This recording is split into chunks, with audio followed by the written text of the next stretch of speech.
I only have the main spotlight, the bright white bulb. It's probably not going to be enough, but maybe it's good enough. I'm not sure.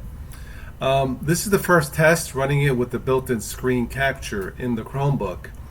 I did try downloading the Linux applications of OBS Studio, Simple Screen Recorder, and Kdenlive. None of them worked. They installed perfectly. They just didn't work. That's not surprising.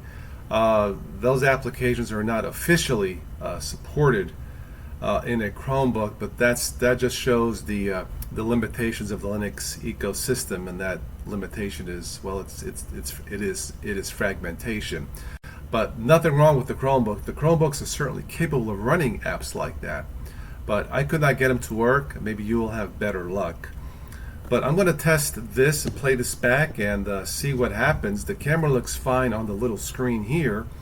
I'm not sure how it's going to look like on a bigger TV monitor, but I'll edit this later, and then we'll see what it looks like. I won't do any post-processing except maybe some editing, but that's about it. But I'll leave the audio and the camera, built-in webcam, I'll leave it the way you see it. So what you see is what you get, a real-world test of a Chromebook using the built-in webcam and the built-in microphone.